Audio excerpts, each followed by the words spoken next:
ఇవాళ హైడ్రా పేరిట ఈ ప్రభుత్వం చేస్తున్న అరాచకం వల్ల బాధితులైన సోదరులు సోదరిమణులు మీరందరూ కూడా గతంలో 2-3 సందర్భాల్లో మూసీ వల్ల హైడ్రా వల్ల ఇబ్బంది పడ్డ వాళ్ళు తెలంగాణ భవన్కి ఇక్కడికి వచ్చి మాకు న్యాయం చేయండి, మాకు సహాయంగా నిలబడండి, మాకు అండగా ఉండండి నేను అడిగినప్పుడు మా వంతుగా కొంత ప్రయత్నం చేశాం. ఇదే నిమిషంలో ఈరోజే ఈ గంటకే హైడ్రా ఈరోజు చంద్రాయన్గుట్టలో ఒక పిల్లల స్కూల్ని కూలగొడతా ఉంది. ఇంకోవైపు అమీన్పూర్లో ఇదే నిమిషంలో ఇంకా కూల్చివేతలు కొనసాగుతూనే ఉన్నాయి. మనం ఎవరం కూడా నిజానికి అన్యాయాన్నో అక్రమాన్నో వాటిని సమర్థిస్తున్న వాళ్ళం కాదు.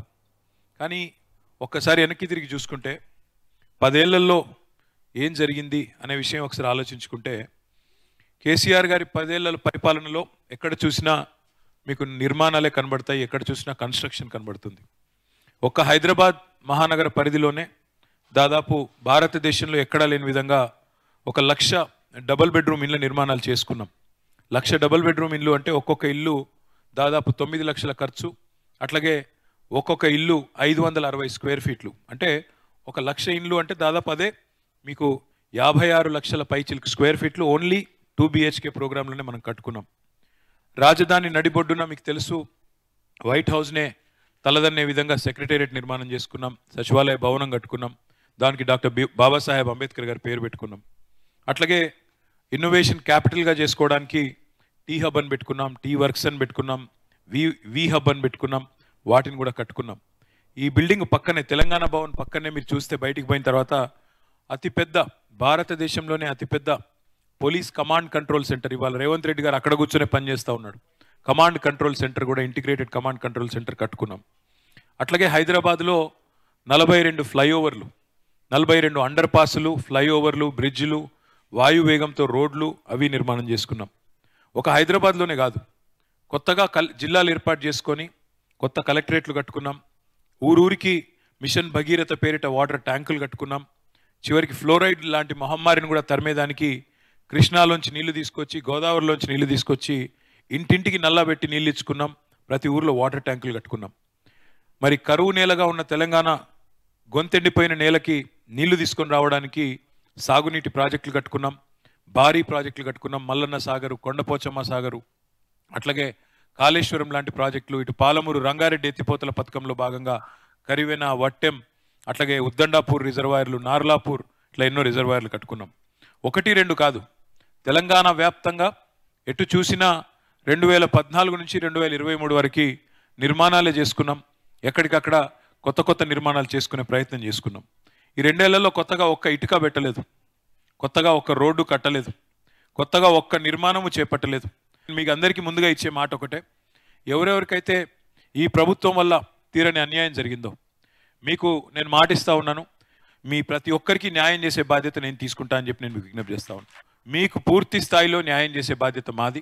ప్రభుత్వాలు చట్టపరంగా న్యాయపరంగా పనిచేయాలని కోరుకుంటారు తప్ప ఎవరు కూడా ఇంత అన్యాయంగా కిరాతకంగా పనిచేయాలని కోరుకోరు. ఆ క్రమంలో ఇది ఒక్కసారి దయచేసి మీరందరూ కూడా చూడాలని విజ్ఞప్తి చేస్తా ఉన్నా. ఇచ్చేది వాళ్ళు, కూల్చేది వాళ్ళు, చంపేది కూడా వాళ్ళైతే బాగుండు. చంపేయండి, వదిలిపోద్ది. చెప్పు సార్, మమ్మల్ని కొట్టి చంపేసే సార్, ఇక చంపేయండి సార్.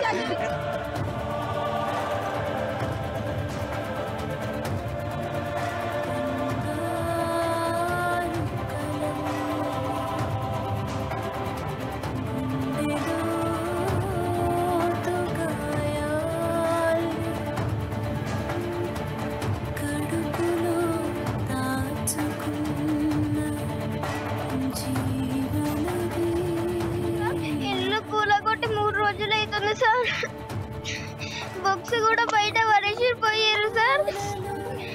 ఎగ్జామ్స్ నడుస్తున్నాయి సార్. మేము పొద్దు నుంచి ఏం తినలేదు సార్.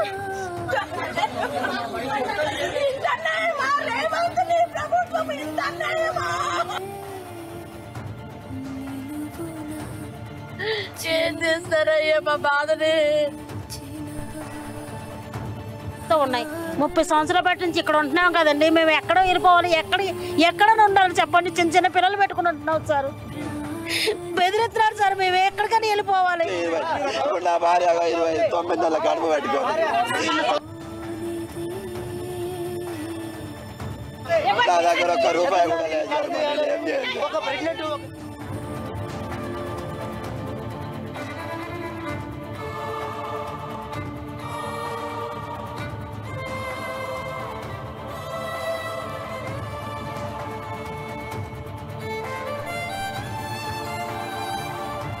पार्टी यहाँ पे गरीबों की लड़ाई लड़ेगी और यहाँ पे जो हो रहा है बिल्कुल गलत हो रहा है और इसके खिलाफ कांग्रेस पार्टी हर इंच पे लड़ेगी. हम छोड़ने वाले नहीं हैं. मगर बुलडोजर मेरे शरीर के ऊपर से निकलेगा. अगर यहाँ निकलेगा तो मेरे ऊपर से निकलेगा. బుల్డోజర్ మేరే శరీర్ కే ఊపర్ సే నిక్లేగా. బుల్డోజర్ పోతే నా పెయి మీదకి వెళ్ళిపోవాలి, నా శరీరం మీదకి వెళ్ళిపోవాలని చెప్పి రాహుల్ గాంధీ గారు చెప్తున్నారు. మరి అక్కడ బుల్డోజర్ కింద పడుకుంది రాహుల్ గాంధీ గారేనా? అంటే ఢిల్లీలో యూపీలో బుల్డోజర్ నడిస్తేనేమో రాహుల్ గాంధీ కోపం వస్తుంది. అదే తెలంగాణలో బుల్డోజర్ వచ్చి నీ ప్రభుత్వం, నీ కాంగ్రెస్ ప్రభుత్వం వచ్చి పేదల పుట్టగొడుతుంటే నీ ప్రభుత్వమే రిజిస్టర్ చేస్తుంది బిల్లులు, నీ ప్రభుత్వమే కూలగొడుతుంది, నీ ప్రభుత్వమే పట్టాలు ఇస్తుంది, నీ ప్రభుత్వమే కూలగొడుతుంటే ఎక్కడున్నారు రాహుల్ గాంధీ గారు? కనీసం ఫోన్ చేసి ముఖ్యమంత్రికి చెప్పొస్తలేదా? చేయకయ్యా ఈ పని, తప్పు పని చేస్తున్నావు అని చెప్పే ధైర్యం కూడా లేదా? ఇక్కడ నుంచి వచ్చే డబ్బులు మూటలు ఆగిపోతాయనా? ఏంది నీ భయం? ఇప్పుడు ఎట్లా మరి మీ ఇల్లు పోయింది, మీరు ఎక్కడ బతకాలి? మీరు అంటే మీరు కబ్జా చేసిరు అంటున్నారు. ఇందిరాగాంధీ ఇచ్చింది అంటున్నారు. మళ్ళా ఇక్కడ విచిత్రమైన విషయం ఇది కొండాపూర్, శేర్లింగంపల్లి మండలం కొండాపూర్లో ఈ సైటు. ఇక్కడ 1980లో ఇందిరాగాంధీ గారు ఇంకా అప్పటికి బతుకున్నారు, 84 దాకా. ఆ టైంలో కుటుంబ నియంత్రణ ఆపరేషన్లు చేయించుకుంటే వాళ్ళకి ప్రోత్సాహకం కింద ఆ రోజు పట్టాలు ఇచ్చారు. ఇందిరాగాంధీ ప్రభుత్వం ఇచ్చింది. దాని పేరు ఇందిరమ్మ కాలనీ అనుకుంటా కొండాపూర్లో.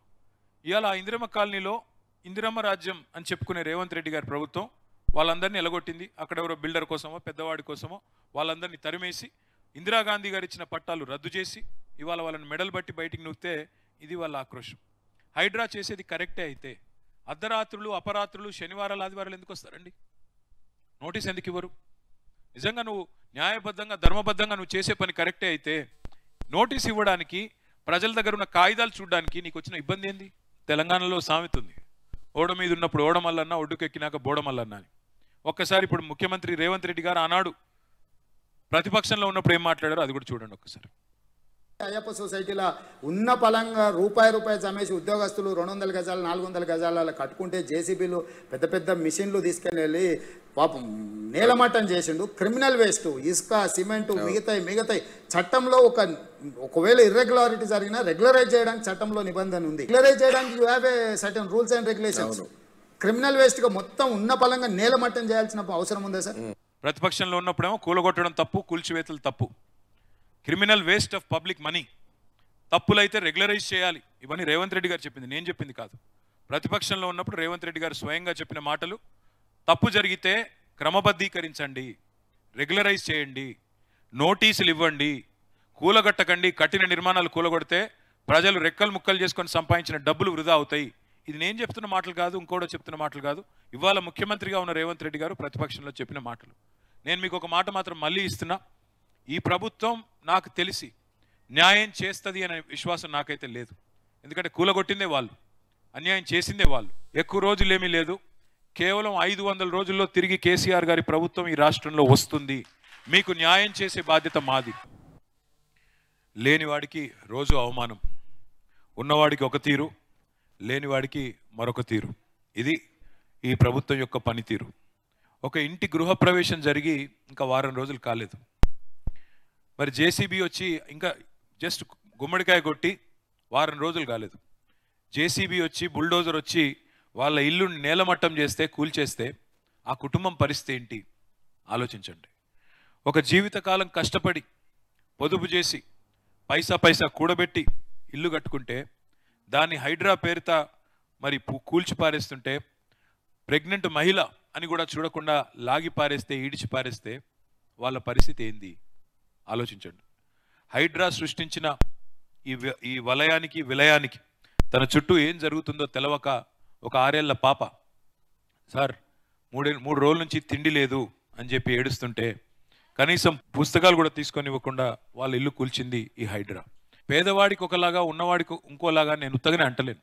అది కూడా మీకు చూపెట్టాలనే, అందరికీ చూపెట్టాలన్న ఉద్దేశంతోనే, మీ బాధ రాష్ట్రం మొత్తం తెలవాలన్న ఉద్దేశంతోనే మిమ్మల్ని ఇక్కడికి రప్పించడం జరిగింది. ఇది ఒక్కటి చూడండి, ఇది ఒక్కటి మీరు చూస్తే మీకు అర్థమవుతుంది. ఆయన ఉప ముఖ్యమంత్రి బట్టి విక్రమార్క గారు ఈ హైడ్రా విషయంలో ఒకరోజు పెద్ద ప్రజెంటేషన్ పెట్టారు.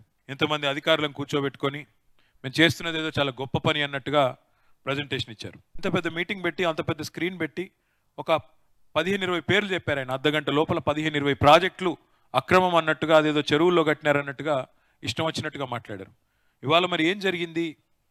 ఇవాళ పేదవాడి ఇల్లేమో కూలిపోతుంది, పేదవాడి ఇంటి మీదకి బుల్డోజర్ వస్తుంది. మరి ఆ 15 ప్రాజెక్టులు మాత్రం ఒక్క ఇటుక కూడా చెక్కు చెదరకుండా అట్లాగే అన్నీ బాగానే ఉన్నాయి. అంటే ఏం జరిగింది దీని వెనకాల? ప్రభుత్వ పెద్దలు పేర్లు ఎందుకు చెప్పారు, మళ్ళీ ఆ అపార్ట్మెంట్ల దగ్గరికి ఎందుకు పోలేదు, ఆ బిల్డర్ల దగ్గరికి ఎందుకు పోలేదు అంటే దీని వెనకాల జరిగింది ఏందో మతలబు మీకే అర్థమైందని నేను అనుకుంటా ఉన్నాను.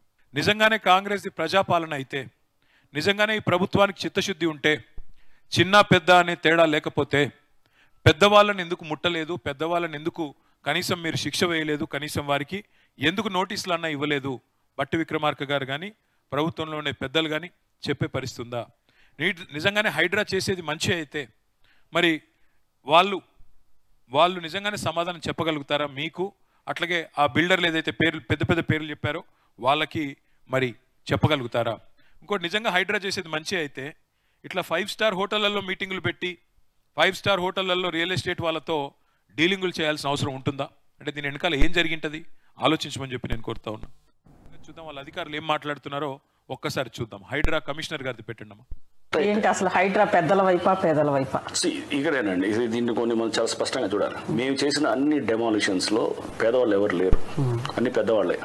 సో సామాన్లు ఇవ్వడానికి బయటకు పెడితే కనుక the minute we start giving, వీళ్ళంతా ఏంటంటే చాలా మంది ఓటుకెళ్ళి తెస్తారు, లేకపోతే రకరకాల ఇన్ఫ్లుయెన్సెస్ చేయడానికి ట్రై చేస్తుంటారు. అందుకోసం మేము ఆ టైం ఇవ్వమన్నమాట. స్ట్రక్చర్స్ వస్తుంటాయి కనుక వాటిని ఖచ్చితంగా డిమాలిష్ చేయడం జరుగుతుంది. చెరువు FTL లోకి వచ్చి కడుతున్నటువంటి కానీ పర్మిషన్స్ ఎక్కడ కూడా అది యాక్సెప్ట్ చేయమని చెప్పేసి, స్ట్రక్చర్స్ వస్తుంటాయి కనుక వాటిని ఖచ్చితంగా డిమాలిష్ చేయడం జరుగుతుంది. చెరువు FTL లోకి వచ్చి కడుతున్నటువంటి కానీ పర్మిషన్స్ ఎక్కడ కూడా అది యాక్సెప్ట్ చేయమని చెప్పేసి. ఇవాళ వీళ్ళ వైఖరి ఎట్లా ఉంది అంటే, ఆయన చెప్తున్నాడు, స్పష్టంగా చెప్తున్నాడు హైడ్రా కమిషనర్ గారు, అక్కడ ఎవరు పేదవాళ్ళు లేరట, ఆయన ఎవరు పేదవాళ్ళది కూలగొట్టలేదంట, ఆయన కేవలం పెద్దవాళ్ళే కొట్టాడంట, పేదవాళ్ళే మాత్రం కూలగొట్టలేదంట. సిగ్గు లేకుండా చెప్తున్నారు. అట్లాగే రెండో మాట వారు చెప్పింది మీరు విన్నారు. పేదవాళ్ళకి మరి పెద్దలకు ఒక నీతి, పేదవాళ్ళకు ఒక నీతి. కాయిదాలు ఉండంగా, కోర్టు ఆర్డర్లు ఉండంగా మీరు ఎట్లా కూలగొడతారు, ఎందుకు కూలగొడుతున్నారు? శనివారం ఆదివారం కోర్టు తీర్పులు ఉన్నాయి కదా అంటే ఆయన చెప్తున్న మాట, టైం ఇస్తే కోర్టుకు పోయి స్టే తెచ్చుకుంటారు, అందుకే టైం ఇవ్వకుండా కూలగొడుతున్నావు అని మాట్లాడుతున్నాడు. మరి దేశంలో న్యాయం ఎందుకు, ధర్మం ఎందుకు, న్యాయస్థానాలు ఎందుకు? ఇట్లా అధికారులదే మొత్తం గుడ్డెద్దు చేనులో పడ్డట్టు రాజ్యం చేసేదే ఉంటే, ఈ రకంగా చేసే పరిస్థితి అయితే మరి ఇంకా ప్రజాస్వామ్యం ఎందుకు? ప్రజాస్వామ్యంలో న్యాయస్థానాలు, ప్రభుత్వాలు ఉండేందుకు? అంటే వాటి పట్ల కనీస గౌరవం కూడా వాళ్ళకి లేదు. FTLలో అంటే ఫుల్ ట్యాంక్ లెవెల్లో చెరువులో కడితే ఎవరిని వదలను, మాకు పెద్ద చిన్న తేడా లేదు అని పోజులు కొడుతున్నాడు ఈ అధికారి. కానీ ఇక్కడ చూడండి, విచిత్రం ఏంటంటే పేదవాళ్ళ మీదనేమో విరుచుకుపడే రాక్షసిలాగా ప్రవర్తించే హైడ్రా పెద్దవాళ్ళ పట్ల ఎట్లా ప్రవర్తిస్తుందో ఇప్పుడు ఒక్కసారి మీరు చూడండి. ఏ రకంగా ఏం జరిగిందో ఒకసారి చూడండి. ఈయన పేరు పొంగులేటి శ్రీనివాసరెడ్డి. ఈయన ఈరోజు రాష్ట్రంలో మంత్రి. ఇదిగో ఇది ఆయన కట్టుకున్న ఇల్లు, ఆ పక్కన ఇదిగో ఇదివరకు అక్కడ ఉన్న చెరువు. మొత్తం చెరువును పూడ్చి ఇల్లు కడితే, చెరువు మొత్తం పూడ్చి, ఇది నేను నా పిక్చర్స్ కాదు, గూగుల్ శాటిలైట్లో మీరు పోయినా గూగుల్లో పోతే మీకు కూడా తెలుస్తుంది. గతంలో ఉన్న చెరువు ఉంది, ఇవాళ ఆ చెరువును పూడ్చేసి మొత్తం అది ఆయన ఇల్లు, అది కనబడుతుంది కదా అక్కడ పక్కన ఇల్లు, ఇదివరకు లేదు, ఇప్పుడు అక్కడ వచ్చింది. ఆ చెరువు మొత్తం పూడ్చి అక్కడ రెవెన్యూ మంత్రి ఈయన ఈరోజు ఈ రాష్ట్రంలో. మరి ఆయన ఇల్లు కూలగొట్టే ధైర్యం హైడ్రాకుందా? పెద్దలు పేదలు మాకేమీ తేడా లేదు అంటున్న బిల్డప్లు ఇస్తున్న అధికారి ఆయన ఇంటి దగ్గరికి పోయే ధైర్యం అన్న ఉందా? కనీసం పోగలుగుతాడా? ఈయన పేరు డాక్టర్ G. వివేక్. ఈయన కూడా మరొక మంత్రి రాష్ట్ర ప్రభుత్వంలో. ఇదిగో ఆయన ఇల్లు చెరువు FTL లోపల ఉంది చూడండి. ఇది హిమాయత్ సాగర్ చెరువు, అదే ఆయన ఇల్లు రాజభవనం. ఇగో ఇక్కడ చెరువు లోపల ఇల్లు. దాన్ని కూలగొట్టే ధైర్యం హైడ్రాకుందా? పేదవాళ్ళు పెద్దవాళ్ళు అనే తేడా మాకు లేదు అని బిల్డప్లు ఇచ్చే అధికారులు వీళ్ళని ముట్టే ధైర్యం చేయగలుగుతారా? వాళ్ళ ఇంటి దగ్గరికన్నా కనీసం పోయే ధైర్యం ఉందా? నోటీస్ ఇచ్చే ధైర్యం ఉందా? నెక్స్ట్, ఈయన ముఖ్యమంత్రి రేవంత్ రెడ్డి గారి అన్న, ఆయన పేరు తిరుపతి రెడ్డి. తిరుపతి రెడ్డి గారి ఇల్లు అక్కడ రెడ్లో మార్క్ చేస్తుంది. దుర్గం చెరువు బఫర్ లోపల, దుర్గం చెరువు లోపల, FTL లోపల ఉంటుంది. ఇక్కడ విచిత్రం ఏమంటే సున్నం చెరువులో కట్టిన పేదలదేమో తప్పంట ఇట్లా కట్టిన వాళ్ళు, కానీ దుర్గం చెరువులో కట్టిన తిరుపతి రెడ్డిది మాత్రం తప్పు కాదు.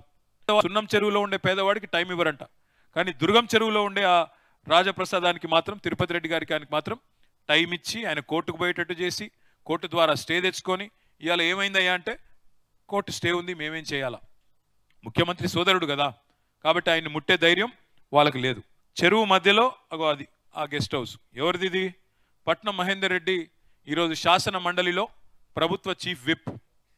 ఆయనకు మాత్రం ఆయన గెస్ట్ హౌస్ దగ్గర పోయే ధైర్యం ఉందా హైడ్రాకి? ఇది అడిగితే వాళ్ళు తట్టుకోలేకపోతున్నారు. ఈయన పేరు గుత్తా సుఖేందర్ రెడ్డి, శాసన మండలి చైర్మన్. ఇక్కడ పక్కన చెరువు కనబడుతుంది, ఆ పక్కనే ఆయన ఇల్లు కనబడుతుంది చూడండి. ఇది కూడా చెరువు బఫర్ లోపల కట్టిన ఇల్లు. పోయే ధైర్యం ఉందా హైడ్రాకి? పేదవాళ్ళు పెద్దవాళ్ళు ఏమీ లేదు అని మాట్లాడే బిల్డప్ ఇచ్చే అధికారులు కనీసం వాళ్ళ దగ్గరికి పోయి వాళ్ళని కనీసం మాట్లాడే పరిస్థితి ఉందా? ఆలోచించమని కోరుతా ఉన్నా. ఇది ఇంకా అరాచకం. ఈయన మా పార్టీలో గెలిచిన ఎమ్మెల్యే శేర్లింగంపల్లి, ఈయన పేరు ఆరికపూడి గాంధీ, బీఆర్ఎస్లో గెలిచాడు. ఈయనకు ఒక జాగా, ఇది ఎక్కడ? గాజుల రామారం. మీ అన్ని గులగొట్టిరు, మీ అన్ని ఇండ్లు గులగొట్టిరు, బుడ్డ ఇండ్లు, 60 గజాలు 50 గజాలు 40 గజాలు ఇండ్లేమో కూలగొట్టిండ్రు. పక్కకు ఆయనది 11 ఎకరాలు ఆయనది. మీతో పాటు ఆయనది కూడా కూలగొట్టినట్టు యాక్టింగ్ చేసినారు. చూడండి ఇప్పుడు ఏం చేసినారో. మళ్ళీ అదే అధికారులు, ఇదే హైడ్రా వాళ్ళు దగ్గరుండి, బ్లూ షీట్స్ కనబడుతున్నాయా? బ్లూ షీట్స్, ఆ బ్లూ షీట్స్ అన్ని దగ్గర ఉండి ఆరికపూడి గాంధీ పార్టీ మారిన దానికి ప్రతిఫలంగా నజరానాగా ఆయనకు 11 ఎకరాలు మంచిగా ఫెన్సింగ్ వేసి పేదవాళ్ళనేమో తరిమేసి తన్ని మీ మీద కేసులు పెట్టి ఆయనకు మాత్రం ఇలా బ్రహ్మాండంగా అక్కడ 11 ఎకరాలు బ్లూ షీట్లు వేసి ప్రభుత్వమే రక్షణ కవచంలాగా ఒక గోడలాగా నిలబడి కట్టించిన విషయం ఇక కూలగొట్టినట్టు ఇక్కడ మళ్ళీ తిరిగి కట్టించింది. అక్కడ ఇప్పుడు ప్రస్తుత పరిస్థితి అది. ఇది మూసీ నది, ఇది చూసేది మీకు కనబడేది మూసీ నది. ఆ మూసీలో అడ్డంగా కట్టిన పెద్ద ప్రాజెక్ట్ ఇది. దాన్ని ఆపే అధికారం కానీ దాన్ని ఆపే ధైర్యం కానీ హైడ్రాకు ఉందా? ఆ మూసీని కబ్జా పెట్టి ఎట్లా కడతావు అని అడిగే ధైర్యం ఉందా హైడ్రాకి? లేదు. అంటే ఇవాళ హైడ్రాని మేము వ్యతిరేకిస్తున్నాం అంటే దీనికి వ్యతిరేకిస్తున్నాం. ప్రభుత్వం బ్లాక్మెయిల్కి, 1000 కోట్లు సంపాదించడానికి, బిల్డర్లను బెదిరించడానికి, వాళ్ళ దగ్గర డబ్బులు లాగడానికి బ్లాక్మెయిల్ టూల్ లాగా వాడుతున్నది హైడ్రాన్ తప్ప పేదలకు కానీ ప్రజలకు కానీ ఏ లాభం జరగలేదు. కాబట్టి మేము వ్యతిరేకిస్తున్నాం తప్ప మంచి పని చేస్తే మేమెందుకు? पुलिस वाले बाहर निकलो बोल के हम बोले हमारा सामान तो भी निकालने दो, बोले तो कोई जरूरत नहीं है, हाथ भी नहीं लगाना तुम लोग बोल के ऐसा बोले। बहुत रिक्वेस्ट करे साहब, हम लोग बहुत करे, बहुत लॉस हुआ हम लोग। उनको बोलो बहुत, मेरे लड़के को कैंसर, उसका भी मैं मदद करूंगा बिल्कुल। और हम है ना आपके साथ, हम देंगे लॉयर आपको देंगे, आप लड़िए। तो लड़ना जरूरी है, जब नाइंसाफी होती है ना लड़ना जरूरी है।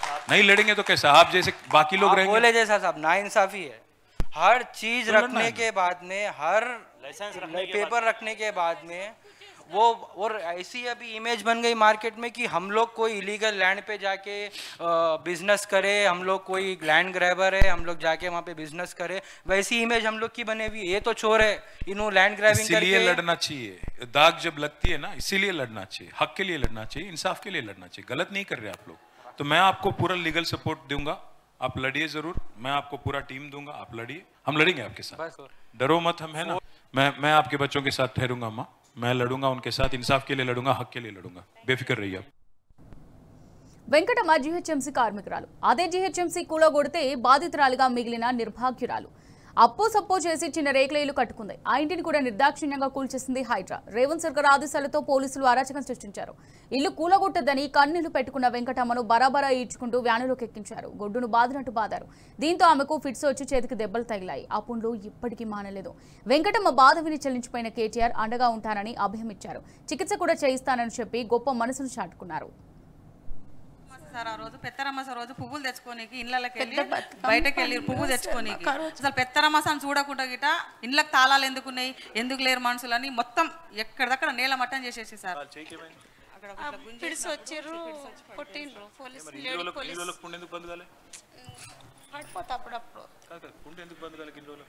బంద్ అయితే లేదు ఈ హాస్పిటల్. నేను నీకు ఫస్ట్ అయితే వైద్యం చేపిస్తా, అమ్మ నీకు మంచి హాస్పిటల్లో ముందు వైద్యం చేపిస్తా, ఎందుకంటే ఫస్ట్ నీ చెయ్యి అంత అమ్మాయి పడిపోయి గుంజుకపోతే మొత్తం దెబ్బలు తాకినాయి, ఫిట్స్ వచ్చినాయట, దానికి మొత్తం ఇంకా కూడా పుండ్లు బంద్ కాలే. ఎంపీ ఉండంగా వచ్చి రేవంత్ రెడ్డి గారు ఎంపీ ఉండంగా వచ్చి మా ఏరియాకి వచ్చి అమ్మ మీరు లేని వాళ్ళు గరీబ్ వాళ్ళు ఉన్నారమ్మా గుడిసెలు వేసుకోరని చెప్పిండు. ఈ రోజు సీఎం కాగానే వచ్చి గుడిసెలు తీసేయడం ఎంతవరకు కరెక్ట్ సార్? ఎంత దారుణం అంటే పండుగ అనకుండా గిట్ట ఇళ్ళకి వెళ్ళి గుంజుకుంటే వెళ్ళగొట్టిండు సార్. పండుగ పెద్దరమ్మ సార్ బతుకమ్మలకు ఒక హౌస్ కట్టించుకున్నాం అందరం కలిసి, హౌస్ గిట్ట బతుకమ్మ లేకుండా గుల్లగొట్టిండు సార్. ఈ సంవత్సరం మాకు చాలా దారుణంగా చేసిండు సార్ మమ్మల్ని. అమ్మాయి తన పేరు వెంకటమ్మ గారు, ఆమె కానీ మిగతా ఆడబిడ్డలు చెప్తుంది ఏంటంటే అక్కడ రేవంత్ రెడ్డి గారు గతంలో ఎంపీగా ఉన్నప్పుడు, మల్కాజ్గిరి ఎంపీగా ఉన్నప్పుడు మా దగ్గరికి వచ్చిండు, మీరు గరీబోళ్ళు ఇంకా ఇక ఫోటోలు కూడా ఉన్నాయి, రేవంత్ రెడ్డి గారు వచ్చిన ఫోటోలు కూడా ఉన్నాయి, వచ్చి మీరు ఇంకా వేసుకోండి, ఇంకా గుడిసెలు వేసుకోండి, ఇంకా జాగా తీసుకోండి, మీరు పేదవాళ్ళు లేని వాళ్ళు ఉండండి అన్నాడు. కానీ మేము ఏ ఒక్కరి దగ్గర కూడా ఒక రూపాయి కూడా మేము తీసుకోలేదు, ఎవరికి ఇయ్యలేదు. కేవలం ఆడ క్వారీ జాగా ఉండే, ఆ క్వారీ జాగాలో మేము 10 ఏళ్ళకి వెళ్ళి ఆడనే అక్కడ రాళ్ళు కొట్టినాం, ఇది వరకు అక్కడనే చిన్నగా 50 గజాల ఇల్లు కట్టుకున్నామని చెప్తున్నారు. అందరికీ నేను మళ్ళొక్కసారి చెప్తున్నా, దయచేసి మీకు ఎవరెవరికైతే న్యాయ పోరాటం చేయాలని ఉన్నదో వాళ్ళందరికీ లీగల్గా సపోర్ట్గా నిలబడే బాధ్యత మాది. ఫిరాయింపు ఎమ్మెల్యే అరకపుడి గాంధీ కబ్జాలకు అండగా నిలబడింది రేవంత్ సర్కార్. అదే గాజుల రామారంలో మాత్రం నిరుపేదల ఇళ్లపైకి బుల్డోజర్లను ఎక్కుపెట్టింది. సామాన్లు తీసుకునేందుకైనా అనుమతించాలని వేడుకున్నా ఈ దయలేని కాంగ్రెస్ ప్రభుత్వం కనికరించలేదు. క్షణాల్లో హైడ్రా బుల్డోజర్లు ఇండ్లని నేలమట్టం చేశాయి. ఆ క్షణంలో తాము పడిన బాధను కేటీఆర్తో చెప్పుకొని ఓ మహిళ కన్నీళ్లు పెట్టుకుంది. ఆమె బాధను అర్థం చేసుకున్న కేటీఆర్ చలించిపోయారు. బీఆర్ఎస్ తరపున తాము అండగా నిలబడమే కాకుండా తగిన న్యాయ సాయం చేస్తామని కేటీఆర్ భరోసానిచ్చారు. 4 వచ్చారు సార్, వచ్చి మొత్తం గులగొట్టేసారు. చిన్నపిల్లలు ఇబ్బంది అయిపోయింది మాకు. ఇట్లా పేపర్లు ఉన్నాయని చెప్తే కూడా చూడకుండా మొత్తం అన్నీ తీసేశారు సార్. ఆ రోజు సండే అమావాస్య, ఇంకా ఆ రోజు పండగ ఉంది, ఏవి కుళ్ళ ఉండవు కదా సార్. మేము చెప్పినాం మాకు కొంచెం టైం ఇవ్వండి అని చాలా అడిగినాం. కాళ్ళు పట్టుకుంటే యాక్టింగ్ చెయ్యకమ్మా అని చెప్పి పోలీసు వాళ్ళు చాలా ఘోరంగా మాట్లాడారు సార్. సారీ అమ్మా, మా అందరి తరపున నీకు నీ పిల్లలకు సారీ. కాకపోతే దీనికి మొత్తం కూడా లీగల్గా కొట్లాడచ్చు, న్యాయం జరుగుతుంది, లీగల్గా కొట్లాడచ్చు, న్యాయమూర్తుల దగ్గర పోదాం, అసెంబ్లీలో కొట్లాడదాం. ఏది కాకపోతే ఆఖరికి నేను మళ్ళీ చెప్తున్నా, మేము వస్తాము, రాగానే మళ్ళీ మీకు న్యాయం చేసే బాధ్యత మాది. న్యాయ నిపుణులందరూ ఇక్కడనే ఉన్నారు, మన న్యాయవాదులందరూ బృందం ఇక్కడే ఉన్నది.